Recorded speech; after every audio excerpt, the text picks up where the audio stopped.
संपूर्ण भारताला शर्मसार करणारी घटना म्हणजे मणिपूर येथील गेल्या 3 महिन्यांपासून सुरू असलेले हिंसाचार।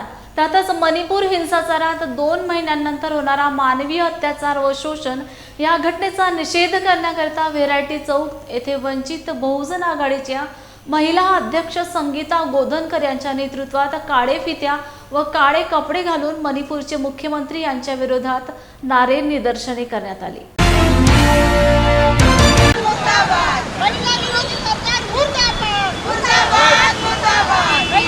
नरेंद्र मोदी होश में आओ, होश में आओ, होश में आओ। नरेंद्र मोदी होश में आओ, होश में आओ, होश में आओ। मणिपुर कश में आओ, होश में आओ, होश में आओ। मणिपुर के दरिंदों को मुर्दाबाद, मुर्दाबाद, मुर्दाबाद। गुंडागर्दी नहीं चलेगी, नहीं चलेगी, नहीं चलेगी। गुंडागर्दी नहीं चलेगी। गेल्या 3 महिन्यापासून नाही, अनेक दिवसापासून मणिपूरमध्ये हिंसा चालू होती, पण तिथली मीडिया दाखवत नाही। मनुवादी मीडिया ही बिलकुल दाखवत नाही। मणिपूरमध्ये आदिवासींवर अनेक दिवसापासून अन्याय अत्याचार होता, पण आता जो व्हिडिओ व्हायरल झालेला आहे त्याच्यामध्ये त्या महिलेला नग्न करून तिच्या शरीराची छेडखानी काढत तिची धिंड काढली जाते। हे हैवान जनावर सुद्धा असे करत नाही, पण हे माणसं यांनी आईच्या पोटी जन्म घेतलं का याचा मला संशय येते। कारण या लोकांनी एका महिलेची एवढी विटंबना केली आहे की आपण ती विचार सुद्धा नाही करू शकत। या लोकांना महिलांबद्दल बिलकुल सन्मान नाही। याच्या मागे हे बीजेपी सरकार, हे मनुवादी सरकार जिम्मेदार आहे। कारण या सरकारने कधीच, या सरकारचे स्टेटमेंट असतात, शिवाजी महाराजांबद्दल जे स्टेटमेंट होते सावरकरांचे, की त्यांनी शत्रूच्या महिलेला सोडून दिलं, पण असं शत्रूंच्या महिलेला सोडून द्यायचं नसतं, त्यांच्यासोबत रेप करायचं असतं, त्यांच्यासोबत अन्याय करायचं असतं। हे स्टेटमेंट जेव्हा बीजेपीचे नेते देतात, म्हणजे हे इनडायरेक्टली या मनुवादी लोकांना इशारा करतात की तुम्ही सुद्धा शत्रूच्या महिलांशी त्यांची बलात्कार करा, त्यांची छेड काढा, त्यांच्यासोबत वाईट व्यवहार करा। हे बीजेपी स्वतः इनडायरेक्टली सांगत असते आणि त्याचेच हे पडसाद उमटलेले आहे मणिपूरमध्ये। ॲक्च्युली हे 3 मेला मणिपूरमध्ये हा त्या आदिवासी लोकांच्या 2 प्रवर्गामध्ये झगडा झाला। त्याच्यामध्ये तो वाद झाला आणि 4 तारखेपासून मणिपूरमध्ये पूर्ण यंत्रणा बंद केली, कशाची, मोबाईल आणि इंटरनेट। परंतु 4 तारखेलाच ही घटना झाली आणि 4 तारखेमध्ये जे कैथू जमातीचे जे आदिवासी होते त्यांच्यावर अत्याचार झाला, त्यांचे पूर्ण घरं जाळले आणि घरं जाळल्यानंतर तिथे महिलांना, ॲक्च्युली त्या महिलांवर अत्याचार, बलात्कार आणि खूप मोठ्या अशा घटना झाल्या। आणि त्या मग 2 महिने झाले की त्या इंटरनेट आणि सर्व हे बंद असल्यामुळे लोकांपर्यंत पोहोचल्या नाही। परंतु सोशल मीडिया जसं इंटरनेट चालू केलं तर ते सोशल मीडियामध्ये आल्यामुळे आज आपल्याला माहीत पडलं की भारतामध्ये बेटी बचाव म्हणणारे पंतप्रधान ज्यांचे गृहमंत्री जेव्हा मणिपूरमध्ये गेले त्यांनीसुद्धा ही बाब जनतेच्या लक्षात आणून नाही दिली आणि कोणतीही उपाययोजना नाही केली। तिथे पण भाजपाचाच मुख्यमंत्री आहे, देशामध्ये पण पंतप्रधान हे भाजपचेच आहे। आणि असं असतानासुद्धा एका समाजावर एवढ्या प्रकारचे अत्याचार की ज्याचा जो सैनिक आहे तो कारगिलमध्ये ज्याने लढाई लढली, सुभेदार होता आणि श्रीलंकेमध्ये सुद्धा तो गेला आणि त्याच्या मुलीवर, त्याच्या पत्नीवर जो बलात्कार झाला, जे नागडं त्यांचं प्रदर्शन करण्यात आलं। आणि असं सर्व असताना आपला देश, आपलं सरकार चूप होतं, याची सर्व जगामध्ये आता निंदा नालस्ती होत आहे। मणिपूर येथे झालेल्या घटनेबाबत संपूर्ण देशभरामध्ये निषेध करण्यात येत आहे। त्या घटनेच्या निषेधार्थ आज वर्ध्यात सुद्धा मूक मोर्चाचे आयोजन करण्यात आले होते। यामध्ये हजारोंच्या संख्येने नागरिकांनी एकत्र येत या घटनेचा तीव्र निषेध केलेला आहे। यावेळी महिलांनी काळे ड्रेस परिधान करून या घटनेचा निषेध नोंदविला आहे, तर पुरुषांनी सुद्धा हातावर काळी पट्टी बांधून या घटनेचा तीव्र निषेध व्यक्त केला आहे। मणिपूरला घडलेले आहे त्याबद्दलची चित्रफित बाहेर आलेली आहे, ती अतिशय भीषण आहे। ही घटना मेच्या सुरुवातीला घडलेली आहे आणि इतके दिवस ही चित्रफित लपलेली होती आणि ती जेव्हा बाहेर आली तेव्हा तिथलं स्त्रियांसोबतचं ज्या प्रकारे अतिशय क्रूर असं वर्तन होतं आहे तिथे, सामाजिकरित्या, सार्वजनिकरित्या राजकीय पातळीवर लोक एकत्र येऊन तिच्या देहाची जी विटंबना करत आहेत, तिच्यावर सार्वजनिकरित्या बलात्कार करत आहेत, मारताहेत स्त्रियांना, हे अतिशय भीषण, लज्जास्पद आणि विषण्ण करणारं चित्र आहे. आणि यामुळं अख्खा देश हादरलेला आहे. स्त्रिया तिथल्या त्यांना काय होत असेल याची कल्पनाही आम्हाला करवत नाही. आणि तिथल्या स्त्रिया नव्हे तर या देशातल्या ही जी चित्रफित आहे ही पाहून या देशातल्या सर्व स्त्रियांना अगदी निशब्द झालेल्या आहेत. अतिशय आक्रोश त्यांच्या मनामध्ये निर्माण झालेला आहे. आणि आम्ही या ठिकाणी हे मांडू इच्छितो की धर्माच्या नावाखाली, बहुसंख्यकांच्या नावाखाली जी काही राजकीय खेळी केली जाते, लोकांना, समाजाला परस्परांच्या समोर भिडवलं जातं आणि त्या भिडवण्यामध्ये ज्या प्रकारचा द्वेषावर आधारित हिंसाचार वाढतो त्याला प्रवृत्त केलं जातं आणि त्यामध्ये स्त्री देहाचा एक हत्यार म्हणून वापर केला जातो. याचा कठोरपणे आम्ही निषेध करतो, विरोध करतो. आणि यामध्ये जे काही लोक यामध्ये जबाबदार आहेत त्यांना लवकरात लवकर अटक करून त्यांना कठोर शिक्षा झाली पाहिजे आणि त्वरित हे राजकारण थांबलं पाहिजे असं आमचं म्हणणं आहे. आणि ही मागणी आमची केवळ मणिपूर नव्हे, सर्वत्र या प्रकारचं राजकारण या देशामध्ये चालू नये आणि असं राजकारण करणाऱ्यांना लोकांनी धडा शिकवावा असं आमचं म्हणणं आहे.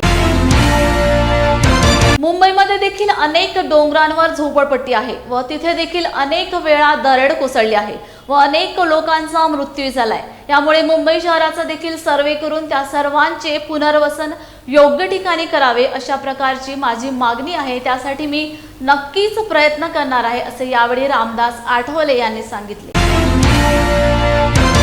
आणि अचानक 19 तारखेला रात्री 11 वाजता दरड कोसळली आणि त्याच्यामध्ये जवळ 27 लोकांचा मृत्यू झालेला आहे. 124 लोक जे आहेत ते आता आहेत आणि अजूनही जे NDRF आणि इतर जे इतर संस्था आहे त्यांचे कार्यकर्ते त्या ठिकाणी काम करत आहेत आणि अत्यंत कठीण अशा जागेवरती ती वाढली होती. मला असं वाटतं की डोंगरावरती किंवा अशा पद्धतीनं राहणारे जे सगळे पाडे आहेत, जी गावं आहेत, त्यांचं पुनर्वसन परमनंट सुरक्षित ठिकाणी होणं अत्यंत आवश्यक आहे.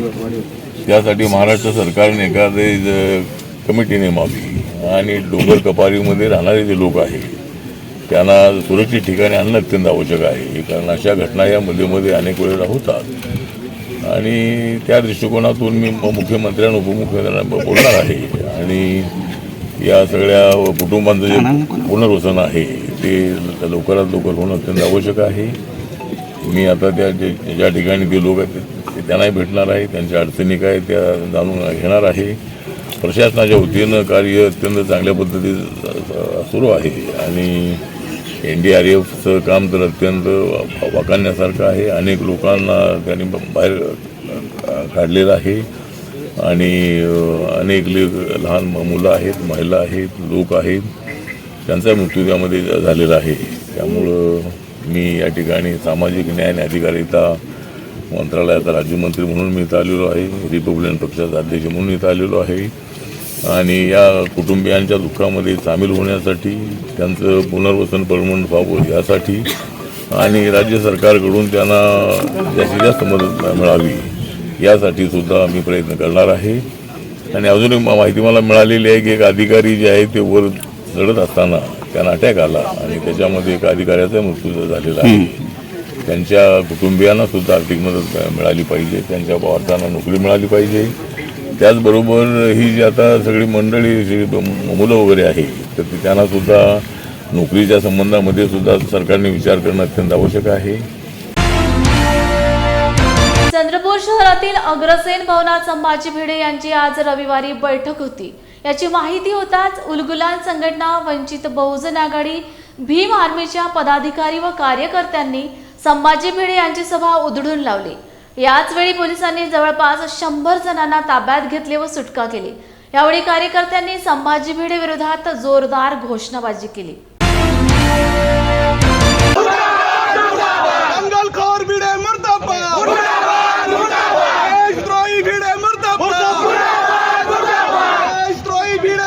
संविधान विरोधी, राष्ट्रध्वज विरोधी, पोलीस विरोधी, महापुरुषांच्या विरोधी असलेला हा संभाजी भिडे महाराष्ट्रातला कलंक आहे. हा कलंक पुसण्यासाठी आज आम्ही त्याची सभा उद्ध्वस्त करण्यासाठी सारे बहुजन आंदोलनातले सारे देशप्रेमी लोक एकत्रित झालो आणि त्याची सभा उधळून लावण्याचा प्रयत्न करत असताना आम्हाला पोलिसांनी पकडलं आहे. त्याची सभा उधळल्याशिवाय चंद्रपूर जिल्ह्यातील सामान्य लोक स्वस्थ बसणार नाही. हा देशद्रोही संभाजी भिडे याचा मुर्दाबाद. हा जो संभाजी भिडे आहे हा जिथे कुठे जातो तिथे सामाजिक तेढ निर्मितीचे कार्य करीत असतो. त्या अनुषंगाने इथल्या ज्या सामाजिक संघटना आहेत त्या सगळ्यांनी आपला रोष व्यक्त करण्यासाठी त्यांना इथे येऊ नये यासाठी खूप अविरत प्रयत्न केले आणि SDPO साहेबांना सुद्धा सांगितले की ज्या पद्धतीने हा जिथे जातो तिथे तेढ निर्माण करतो त्याच्यामुळे यांना इथे येऊ देऊ नये आणि इथली सामाजिक जी राजकीय आणि शासकीय प्रशासन आहे यांच्यामध्ये कुठंतरी साम्यसं राहायला पाहिजे या दृष्टिकोनातून त्यांनी इथे येऊ देऊ नये असे आम्ही आवाहन केले. ओके. संभाजी भिडे हा समाजामध्ये तेढ निर्मितीचे कार्य वारंवार करत आहे. जिथे त्याची सभा होतोय तिथे नेहमीच काही ना काही दंगली घडत असतात कारण त्याचे वक्तव्य तशा प्रकारचे असते. आणि आज जे चंद्रपूरचे जे वातावरण पाहिले त्या वातावरणावरून असे लक्षात येते की त्याला संभाजी भिडेला इथली जी पोलीस यंत्रणा आहे ती अशा पद्धतीने संरक्षण करत आहे जसे काही ही जे कार्यक्रम आहे हा कार्यक्रम शासकीयच कार्यक्रम लागलेला आहे. त्याच्यामुळे आम्ही या संभाजी भिडेचा निषेध करतो भीम आर्मीतर्फे आणि अशा या तेढ निर्माण करणाऱ्या व्यक्तीला भारतामध्ये कुठेही सभा घेऊ देण्यात येऊ नये आणि त्याच्यावर जातीय तेढ निर्माण करण्याचा देशद्रोही गुन्हा दाखल करण्यात यावे असे भीम आर्मी जिल्हाध्यक्ष सुरेंद्र रायपुरे या नात्याने मी शासनाला प्रशासनाला जाहीर आवाहन करतो. आपल्या महिलांना आंबा खाऊन मुलं होतं या पद्धतीचं वाक्य बोलतो आणि ज्याच्यामध्ये माणुसकी या नावाची गोष्ट नाही. ज्या व्यक्तीमुळे आज तिरंग्याचा सुद्धा अपमान केला आहे अशा व्यक्तीच्या निषेधार्थ आम्ही तर रस्त्यावर उतरलो असणार, आम्ही चांगल्या कामासाठी उतरलो असता. आम्हाला या पोलीस प्रशासनानं अटक केली आहे. आम्ही या पोलीस प्रशासनाचा आणि या भिडेचा निषेध करतो वंचित बहुजन आघाडीच्या वतीने. क्या हुआ बहू? माँ, पाइल्स की बहुत तकलीफ हो रही है. तो तुम गुदरोग सर्जन के पास क्यों नहीं गई? देखो, जैसे हार्ट के लिए हार्ट स्पेशलिस्ट, ब्रेन के लिए ब्रेन स्पेशलिस्ट, तो पाइल्स के लिए पाइल स्पेशलिस्ट क्यों नहीं? स्त्री हो या पुरुष, टॉयलेट में तकलीफ केवल पाइल्स ही नहीं और भी कई प्रकार के गुदरोग तथा कैंसर भी हो सकता है. इसीलिए इसकी प्रत्यक्ष जांच जरूरी है. ठीक है माँ, पर जांच के लिए हम जाएंगे कहाँ? वही काले आयुर्वेदिक पाइल्स हॉस्पिटल में. लेकिन माँ, प्रेगनेंसी में पाइल्स की दवाइयाँ? प्रेगनेंसी में आयुर्वेदिक दवाइयाँ सुरक्षित होती है. जनहित में जारी काले आयुर्वेदिक पाइल्स हॉस्पिटल, औषधि चिकित्सा तथा सर्जरी ट्रीटमेंट उपलब्ध. हमारा पता उमरेड रोड, दिघौरी बस स्टॉप के पास, नागपुर. अधिक जानकारी के लिए वेबसाइट पर जाएं kalepailshospital.com. बौद्ध प्रणाली चॅरिटेबल ट्रस्टच्या वतीने शैक्षणिक, धार्मिक, सांस्कृतिक, व्यावसायिक क्षेत्रात उल्लेखनीय काम करणाऱ्या संस्कृत व्यक्तींचा गुणगौरव विविध मान्यवरांच्या हस्ते करण्यात आला. दरवर्षी ट्रस्टतर्फे शैक्षणिक, धार्मिक, सामाजिक कार्यक्षेत्रातील उल्लेखनीय व्यक्तींचा सत्कार केला जातो. त्याचाच एक भाग म्हणून कोल्हापूर शाहू स्मारक भवनमध्ये हा कार्यक्रम संपन्न झालाय. यावेळी ट्रस्टचे अध्यक्ष सुशील कुमार कोल्हटकर, समाज कल्याण सहाय्यक आयुक्त विशाल लोंढे आदी मान्यवर उपस्थित होते.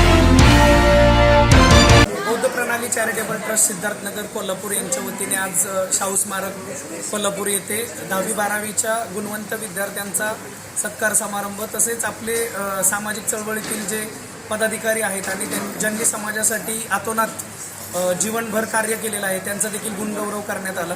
बौद्ध प्रणाली चॅरिटेबल ट्रस्टचे या मंगल प्रसंगी मी अभिनंदन करतो. त्यांनी अशा पद्धतीने समाजातील शोषित वंचित घटकांसाठी काम करणाऱ्या आणि 10वी-12वीमध्ये स्वतःचं यश संपादन केलेल्या विद्यार्थ्यांना पुढच्या जीवनासाठी प्रेरणा देण्यासाठीचा हा पुरस्कार सोहळा आयोजित केला.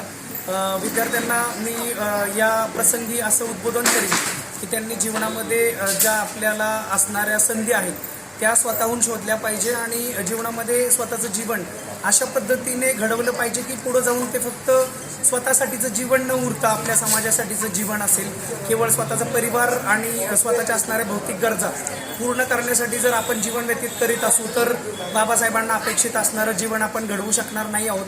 त्यामुळं या प्रसंगी मी सर्वांना अशी विनंती करेल की त्यांनी आपलं जीवन अशा पद्धतीने घडवावं की ते समाजोपयोगी असेल. पालकांना देखील मी या प्रसंगी अशी विनंती करेल की आपल्या पाल्यांमध्ये असणारे जे सुप्त गुण आहेत आणि त्यांच्या ज्या आवडीनिवडी आहेत याच्यावर लक्ष केंद्रित करावं. केवळ समाजासोबतच त्यांना असणारे जी क्षेत्र आहेत त्यांना ती उपलब्ध होतील या वृत्तीने न जाता आपल्याला आपल्या पाल्यांनी जे सुचवलेली जी क्षेत्रे आहेत त्याच्यामध्ये त्याचं करिअर कशा पद्धतीने डेव्हलप होईल आणि तो स्वतःला कशा पद्धतीने या समाजामध्ये उभा करील याबद्दल पालकांनी देखील आतोनात प्रयत्न करून त्याला या समाजाचा एक अविभाज्य घटक बनवत असताना तो समाजोपयोगी कशा पद्धतीने राहील यासाठी प्रयत्न करावेत. या प्रसंगी मी सर्वच समाज बांधवांना शुभेच्छा देतो आणि बौद्ध प्रणाली चॅरिटेबल ट्रस्टचं पुन्हा एकदा कौतुक करून माझे 2 शब्द थांबवतो. धन्यवाद. जय भीम, जय बुद्ध, जय भारत. गेल्या 2.5 महिन्यांपासून मणिपूर येथे हिंसाचाराच्या घटना चालू आहेत. नुकतेच मणिपूर येथील 2 आदिवासी महिलांवर होणाऱ्या अमानवीय अत्याचाराचा व्हिडिओ समोर आला व संपूर्ण देशात या घटनेचा निषेध करण्यात आला. संविधान चौक येथे विविध सामाजिक संघटनांच्या वतीने केंद्र सरकारच्या विरोधात नारे निदर्शने करून मणिपूर येथील घटनेचा निषेध करण्यात आलाय.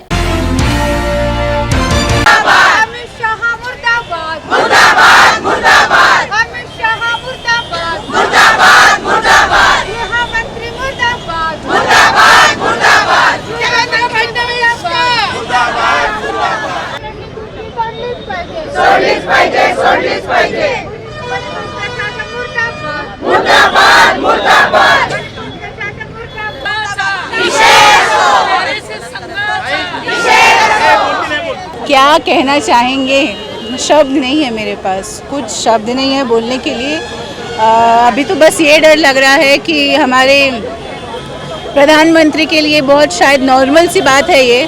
तो अब अगर हमारे घरों पे भी अगर कभी कोई 100-150 लोग आके अगर हमारे साथ भी ठीक ऐसा ही व्यवहार करते हैं तो भी शायद प्रधानमंत्री को थोड़ी बहुत 80, 100, 50, 150, 250, 300 दिन बाद जो है थोड़ी सी इतनी सी पीड़ा हो जाएगी. वो आके 20-25 सेकंड जो हैं बातें कर लेंगे और बस बाद में फिर वो इलेक्शन कैसे लड़े, कहाँ कहाँ कैंपेन करे, हमारे पैसों पर इंडिया के बाहर कहाँ कहाँ घूमे, अडानी को कितनी बड़ी बड़ी डील दे, इन सब की कोशिशें करेंगे. मणिपूरची ही घटना जी या देशालाच नाही तर जगाला काडीमा फसणारी घटना आहे. जिथे आमच्या आया बहिणीला अशा पद्धतीने दिंडा करण्यात आली नग्न करून जी आपण विचार नाही करू शकत. याच्या अगोदर खैरलांजीची घटना 2006ला घडली होती महाराष्ट्रामध्ये. याचा अर्थ असा आहे की जो बॅकवर्ड समाज आहे ना आपला तो कुठे पण असतो, देशाच्या कोणत्याही कानाकोपऱ्यात काना असतो, अत्याचार बॅकवर्ड समाजाला होतो. कधी ऐकलं ब्राह्मण समाजाच्या महिला अत्याचार झाला म्हणून? हे दिंडा काढली नाही. हे तिथे जी घटना घडली ही आरक्षणामुळे घडली. आरक्षण का बरं दिलं याची माहिती नाही आहे या लोकांना. आरक्षण काय इम्पॉर्टंट आहे, आरक्षणाचे काय महत्त्व आहे हे कोणाला माहिती नाही. फक्त आरक्षणाचा विरोध करायचं काम यांचं या लोकांचं आहे, जातीवादीपणा या लोकांचा आहे. आम्ही या घटनेचा निषेध करतो आणि या फाशीपेक्षा मोठी जी शिक्षा असेल ना देशामध्ये ते त्यांना मिळाली पाहिजे, ही आमची मागणी आहे. मेरा तो ये कहना है कि कोई भी समाज की वो महिला हो, चाहे वो दलित हो, चाहे वो ओबीसी हो, चाहे वो ओपन समाज की हो, तो ये बहुत ही घृणास्पद एक अपराध मणिपुर में हमारे साथ में हुआ जो हमने देखा. जैसे बेटी बचाओ बेटी पढ़ाओ का नारा हम लोग हमारे प्रधानमंत्री जी हमको देते हैं, तो ये कितनी दुख की बात है कि 2 मंथ के बाद में जब इसके प्रसाद इंटरनेट के द्वारा लोगों तक पहुँचे तब इसका निषेध शुरू हुआ. तो अगर वो इंटरनेट पे बात नहीं आती तो ये निषेधपूर्ण बात नहीं थी क्या? ये निषेधपूर्ण बात तब भी है जब वो हमारे सामने नहीं है, क्योंकि अपराध तो अपराध की श्रेणी में ही आता है. तो मेरी एक ही सरकार से एक ही मांग होती है, चाहे वो कोई भी सरकार हो, क्योंकि दलितों का शोषण तो इस देश में लिखा हुआ ही है कि वो किसी भी सरकार हो और यहाँ पे दलितों का शोषण ना हो, ये हो ही नहीं सकता. एट्रोसिटी की घटना हर 10 मिनट 5 मिनट में रजिस्टर्ड इस देश में की जाती है. तो बेटी बचाओ और बेटी पढ़ाओ का जब नारा ये देश की सरकार हमें देती है तो उन्होंने इस आश्वासन के साथ भी आगे बढ़ना चाहिए. चाहे वो किसी भी समाज की महिला हो, चाहे वो आदिवासी हो, दलित हो, ओबीसी हो, उसके हक और उसके अधिकार की संरक्षण वो करे और उसके हक अधिकारों के लिए पुलिस प्रशासन को इतना मजबूत कर दे, उस सामाजिक सिस्टम को इतना मजबूत कर दे. हमारी मांग यही है कि जो घटना मणिपुर में हुई है उसके चारों आरोपियों को सजा हुई जाए और जिसने इस वीडियो को निकाला है, साथ ही साथ जो मॉब इसके पीछे खड़ा था और इस चीज़ को सपोर्ट कर रहा था, उन सारे लोगों की गिरफ्तारी हुई जाए, उनके ऊपर रासुका जैसे एक्ट लगाया जाए, उनके ऊपर देशद्रोह का कानून लगाया जाए और उन्हें सख्त से सख्त सजा दी जाए और देश में बता दिया जाए की ऐसी कोई भी घटना डबल इस देश में कभी नहीं दोहराई जाएगी। आम्ही मणिपूरला जी घटना झाली तिथल्या सरकारचा आम्ही निषेध करतो। ती सरकार आम्हाला तिथली नको। आता स्मृती इराणी असो की ज्या महिला गादीवर बसलेल्या आहेत सरकारमध्ये आज ते ज्या पदावर आहेत, जर त्या महिलांना एक स्त्रीच्या या दोन महिलांची एवढी मोठी घटना होते त्यांना काही यावर बोलायचं नसेल तर त्यांनी आपली गादी खाली करावं, खुर्चीवरून खाली उतरावं आणि या भव्य रूपाने संविधान चौकामध्ये हे जे सुरू आहे आम्ही सरळ याचा निषेध करतो। येत्या वेळेला या मनुवादी सरकारचा विरोध करतो। या मनुवादी लोकांचा आज एकही म्हणजे या मनुवादाची RSSच्या आणि या ब्राह्मणी वर्गातल्या एकही महिला आम्हाला दिसत नाही। आम्ही या सगळ्यांचा विरोध करतो। एका महिलांची अशी नग्न अवस्थेमध्ये हे कृत्य करतात तर प्रत्येक पुरुषाला जगात विश्वात ही मनाला हलवणारी बाब आहे आणि याच्यासाठी आम्ही याचा निषेध करतो, भव्य रूपाने निषेध करतो आणि येत्या वेळेला आम्ही अशा रूपाने निषेध करू की येत्या वेळेला आज संविधान चौकामध्ये अचानक ही घटना रात्री माहीत झाली आणि या रूपात आहे, पण आम्ही येत्या दिवसाला या सरकारचा पूर्ण गादीवर मोदी सरकारचा विरोध करतो, मनुवाद्यांचा विरोध करतो आम्ही। मणिपूरमध्ये जी घटना घडलेली आहे ही मानवतेला काळिमा फासणारी घटना आहे।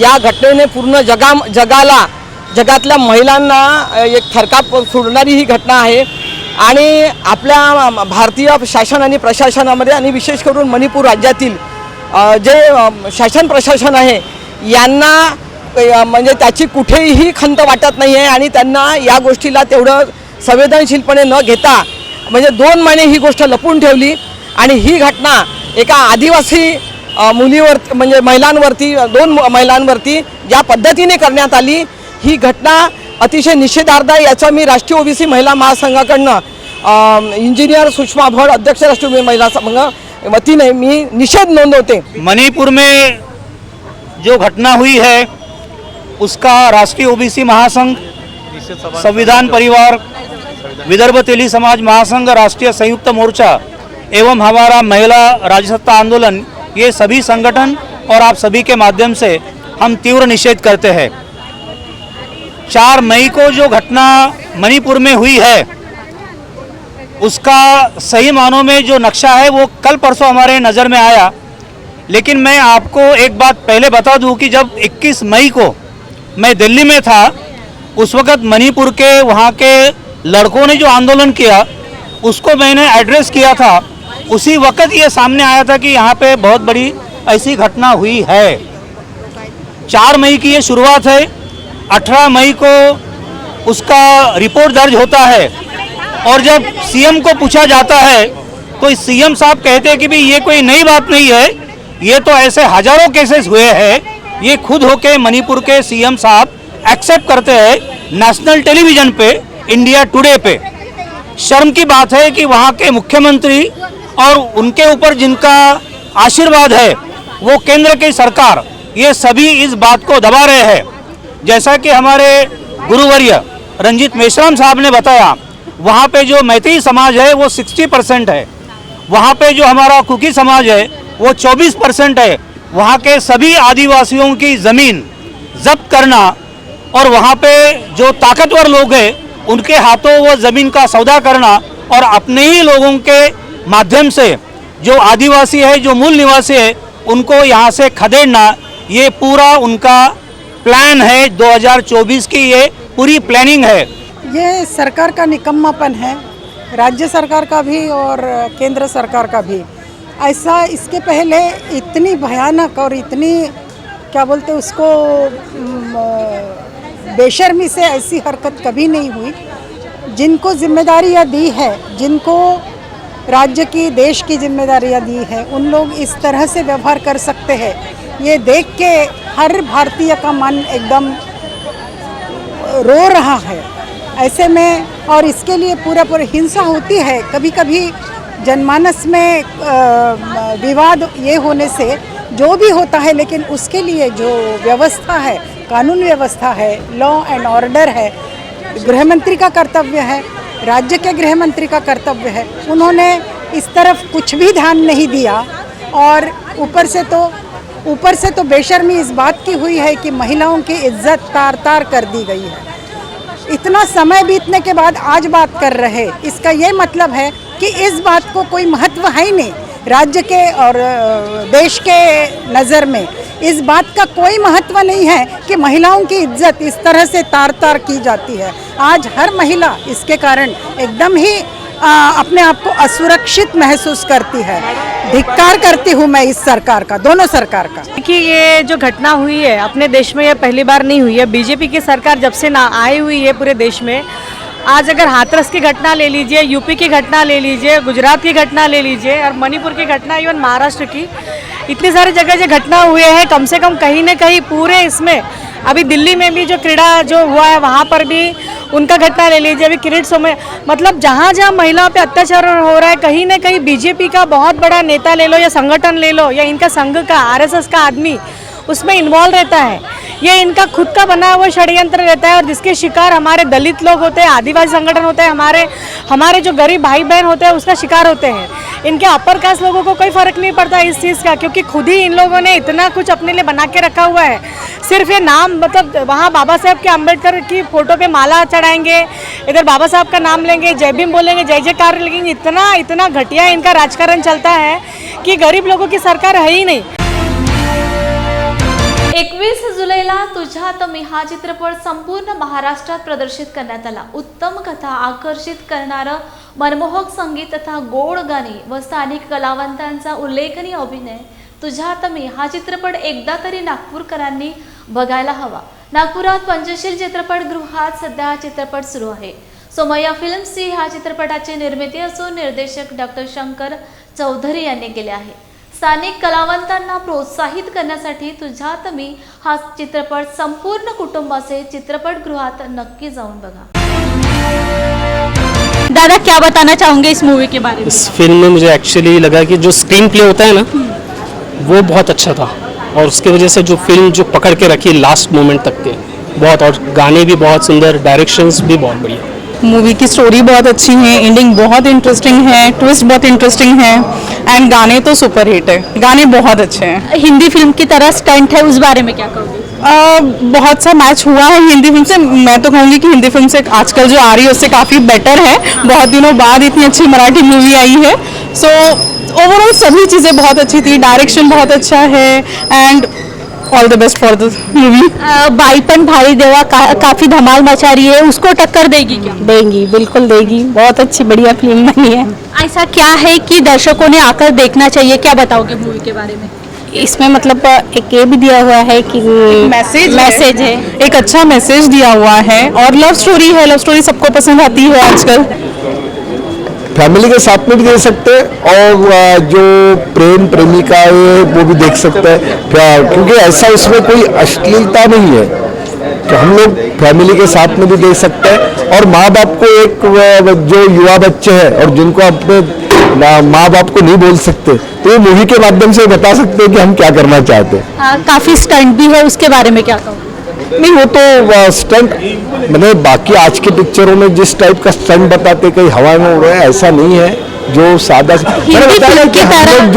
हम लोग जो हमारे युवा दशा में 80 के दशक में जो हम लोग पिक्चर देखते थे, ऐसा लगा कि हम लोग जवानी में आके पिक्चर देख रहे हैं। क्या कहना चाहोगे मूवी के बारे में? सबने देखना चाहिए, इतनी अच्छी मूवी है, अच्छी स्टोरी है, अच्छा डायरेक्शन है और सभी ने अच्छा म्यूजिक दिया है और सब लोगों ने एक बार जरूर देखना चाहिए। स्टँड भी अच्छा किया है आणि खूप निखळ प्रेम दाखवलेलं आहे दोघांचं, तर ते सगळ्यात जास्त मनाला खूप भावलं ते। निस्सीम प्रेम असावं, प्रेम शो करणारं नसावं, जे काय ते। आणि खूप सुंदर दोघांनी ॲक्टिंग केलेली आहे, खूप छान केलेलं आहे, डायरेक्शन पण खूप छान आहे, फार फार छान वाटली मूवी। सगळ्यांनी बघावी, सगळ्या मराठमोळ्या लोकांनी जरूर बघावी असं मला वाटतंय। हा मेसेज मी देते सगळ्यांना।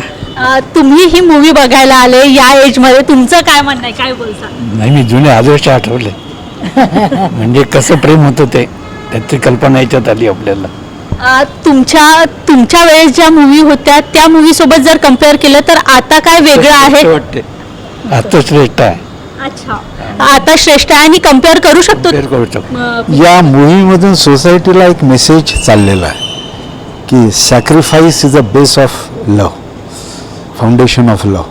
हा चाललेला आहे. प्रेमामध्ये आपण किती एकमेकांकरता त्याग करू शकतो हा मेसेज चाललेला आहे.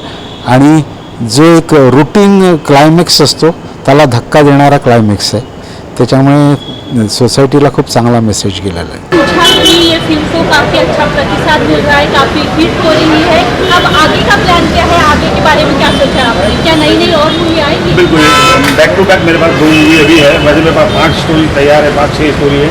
इसके लिए लगभग है, लेकिन 2 मूवी है जिसमें से एक तो हिंदू कोविल है जो दिवाली के बाद या जनवरी के बाद शुरू हो सकती है.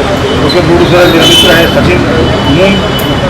और एक फिल्म है फिर भी तुम्हें चाहेंगे, इसके मेरा मित्र है अग्रवाल जी. ये फिल्म बस जनवरी के बाद 2 फिल्में चालू होने वाली है और दोनों हिंदी है, दोनों फिल्में हिंदी है. उसके बाद फिर देखते हैं. अभी 2 फिल्म बहुत ज़्यादा हिट लिए स्टार का लगे. आपको आने वाले फिल्म के लिए बहुत बहुत बधाई और इस फिल्म के लिए भी काफी हिट हो. धन्यवाद धन्यवाद. क्या हुआ बहू? माँ, पाइल्स की बहुत तकलीफ हो रही है. तो तुम गुदरोग सर्जन के पास क्यों नहीं गई? देखो, जैसे हार्ट के लिए हार्ट स्पेशलिस्ट, ब्रेन के लिए ब्रेन स्पेशलिस्ट, तो पाइल्स के लिए पाइल स्पेशलिस्ट क्यों नहीं? स्त्री हो या पुरुष, टॉयलेट में तकलीफ केवल पाइल्स ही नहीं, और भी कई प्रकार के गुदरोग तथा कैंसर भी हो सकता है. इसीलिए इसकी प्रत्यक्ष जांच जरूरी है.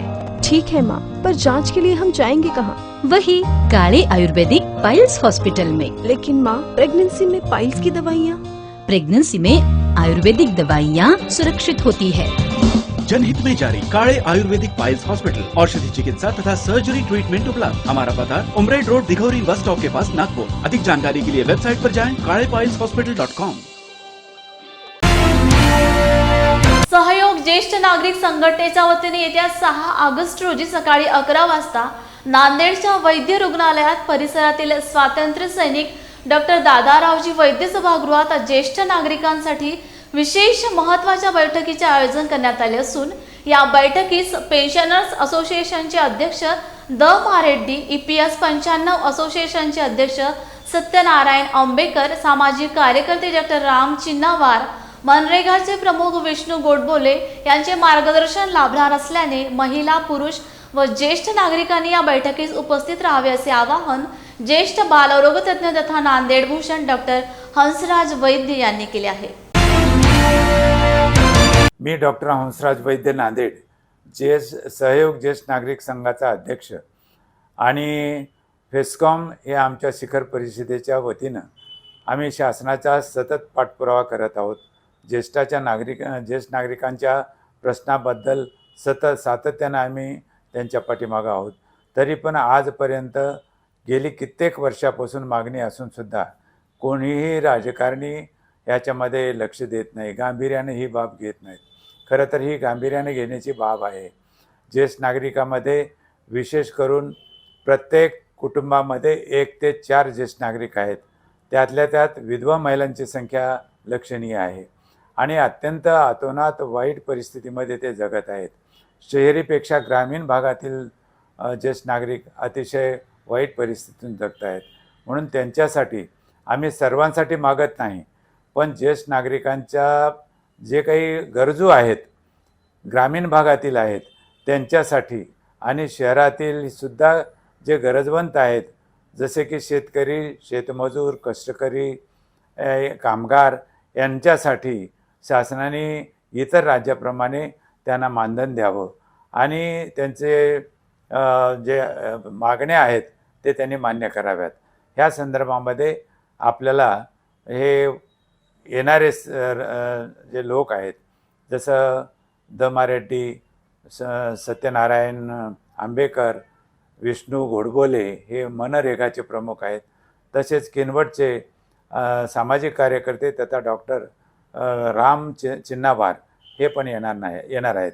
आणि ह्या कार्यक्रमाला 6 ऑगस्टच्या नांदेड जिल्ह्यातील सर्व ज्येष्ठ नागरिक संघाचे पदाधिकारी, ज्येष्ठ नागरिक संघाचे सर्व सदस्य, ज्येष्ठावर प्रेम करणारी इतर मंडळी आणि सर्वच महिला आणि पुरुष ज्येष्ठ नागरिकांनी ह्या सभेला किंवा या बैठकीला अगत्य यावं आणि ह्या मार्गदर्शनाप्रमाणे आपण पुढची वाटचाल चालणार आहोत. त्यासाठी सर्वांना असं मी आवाहन करतो की त्यांनी 6 ऑगस्टला सगळ्यांनी यावं. ही मीटिंग कैलासवासी डॉक्टर दादारावजी वैद्य आर्य सभागृहामध्ये होणार आहे. सकाळी 11 वाजता सुरुवात होईल. तरी सर्वांनी हजर राहावं एवढी मी आवाहन करतो, विनंती करतो आणि थांबतो. जय हिंद. 27 मृतदेह सापडले, पण हे 57 जण होते ते मृत घोषित करून आजपासून NDRFचे सर्च ऑपरेशन थांबल्याने पालकमंत्री उदय सामंत यांनी पत्रकार परिषदेत बचावलेल्या 144 लोकांचे लवकरात लवकर पुनर्वसन केले जाईल असे सांगितले. 10 वाजून 45 मिनिटं 11 वाजून 45 मिनिटं मिळाली. त्याच्यानंतर प्रशासनानं युद्धपातळीवर उपाययोजना करण्याचा निर्णय घेतला, मदत करण्याचा निर्णय घेतला. स्वतः मुख्यमंत्री महोदय देखील स्पॉटवर होते, आपल्या सगळ्यांना माहिती आहे. आणि त्या दिवसापासूनच पहाटे 4 वाजल्यापासून NDRFची टीम, त्याच्या अगोदर स्थानिक स्वयंसेवी संस्था, अनेक स्थानिक कार्यकर्ते अक्षरशः मदत करण्यासाठी त्या टेकडीवर येत होते आणि मदत करण्याचा प्रयत्न करत होते. एकूण तिथली लोकसंख्या जी होती ती 228 होती. त्याच्यात 57 लोकसंख्या जी आहे ती बेपत्ता आहे. 27 हे मृतदेह मिळालेले आहेत आणि 144 लोक ही सध्या एका मंदिरामध्ये आपण सुरक्षितरित्या बाजूला ठेवलेली आहेत. त्यांना आपण सगळ्या सुविधा भविष्यामध्ये निर्माण करून देणार आहोत. एकूण 43 कुटुंब होती. 43 कुटुंबापैकी 2 कुटुंब जी आहेत ती पूर्णतः म्हणजे उद्ध्वस्त झालेली आहेत आणि 41 कुटुंबातली जी 144 लोक आज त्या मंदिरामध्ये आहेत त्यांना तात्पुरत्या स्वरूपाचं पुनर्वसन आणि लवकरात लवकर परमनंट पुनर्वसन असे 2 टप्पे हे प्रशासनाने केलेले आहेत. आणि स्वतः मुख्यमंत्री महोदयांनी सिडकोशी चर्चा करून हे जे पुनर्वसन करायचे आहे त्यांना जे घरं बांधून द्यायची आहेत ती सिडको बांधून देणार आहे असं देखील निर्णय घेतलेला आहे. आता जी कुटुंब तिथं राहत आहेत ती तात्पुरती आपण कंटेनरमध्ये ठेवणार आहोत. त्यांना लागणाऱ्या गृहोपयोगी सगळ्या व्यवस्था आपण केलेल्या आहेत. कपड्यापासून, धान्यापासून जे जे काही 3 महिने लागणार आहे ते आपण सगळं केलेलं आणि आपला प्रयत्न हा राहणार आहे की परमनंट घरं जी त्यांना द्यायची आहे ती लवकरात लवकर. जागा देखील आयडेंटिफाय झालेली आहे. स्वतः आमदार महेश बालदीसाहेब स्थानिक या ठिकाणी आहेत, त्यांनी देखील ती जागा जाऊन ते बघून आलेले आहेत. मला असं वाटतं की ते देखील युद्धपातळीवर काम करण्याचा निर्णय मुख्यमंत्री आणि दोन्ही मुख्यमंत्र्यांनी घेतलेला आहे. परंतु आजची परिस्थिती जर बघितली, जे रेस्क्यू ऑपरेशन सुरू होतं, NDRFचे अधिकारी तर सगळी परिस्थिती बघितल्यानंतर आता जे मृतदेह मिळण्याची शक्यता आहे, कारण काल जे मिळाले त्याच्यामध्ये वेगवेगळ्या अवशेषामध्ये देखील मृतदेह मिळण्याची शक्यता आहे. तिथं ज्या ज्या काही प्रिकॉशन्स घ्यायच्या ते प्रशासन नक्की घेत आहे आणि म्हणून प्रशासनानं सगळ्यांशी चर्चा करून, त्यांच्या नातेवाईकांची चर्चा करून, स्थानिक लोकप्रतिनिधींची चर्चा करून हे रेस्क्यू ऑपरेशन उद्यापासून बंद करण्याचा निर्णय घेतलेला आहे. आणि जे आपण 57 लोक बेपत्ता आहेत असं आपण म्हणतोय ती तिथं असण्याची शक्यता आहे.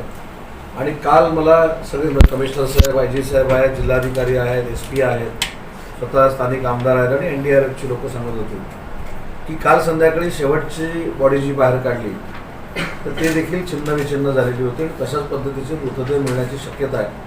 म्हणून NDRFची चर्चा स्वतः जिल्हाधिकाऱ्यांनी केलेली आहे. सिव्हिल सर्जन आणि या सगळ्या टीमशी ते बोललेले आहेत.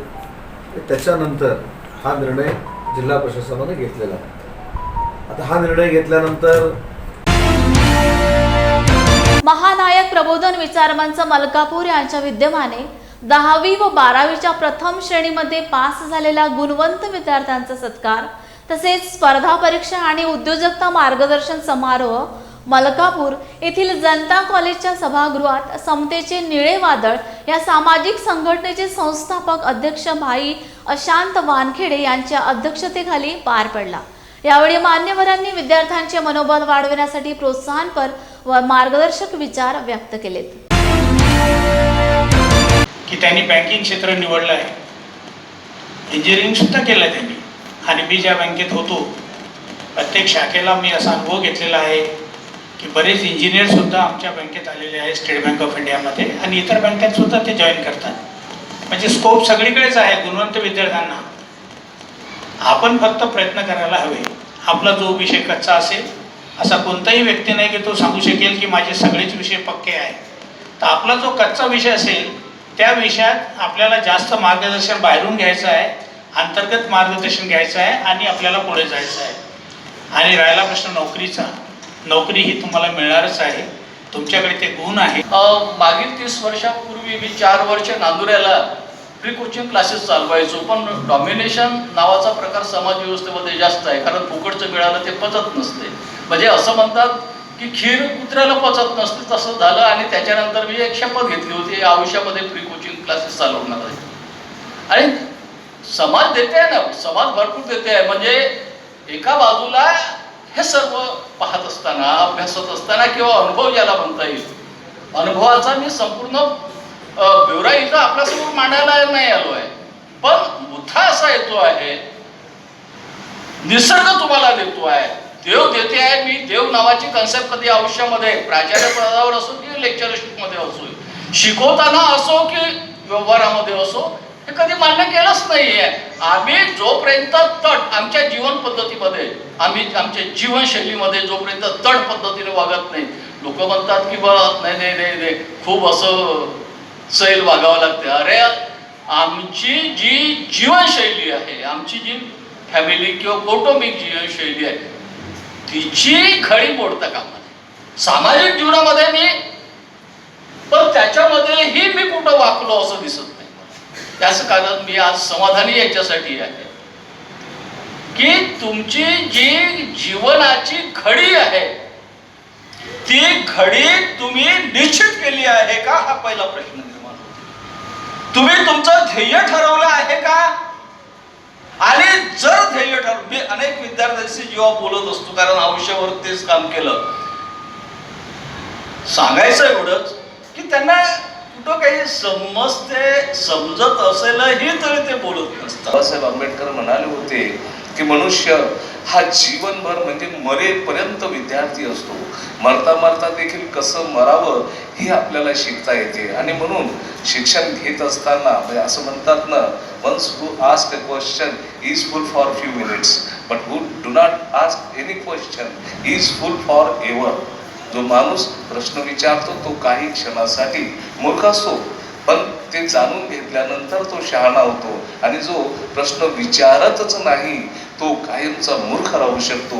आणि म्हणून आपण एक दुसऱ्याशी संवाद केला पाहिजे, एक दुसऱ्यासोबत विचार विमर्श केला पाहिजे, विचार विनिमय केला पाहिजे.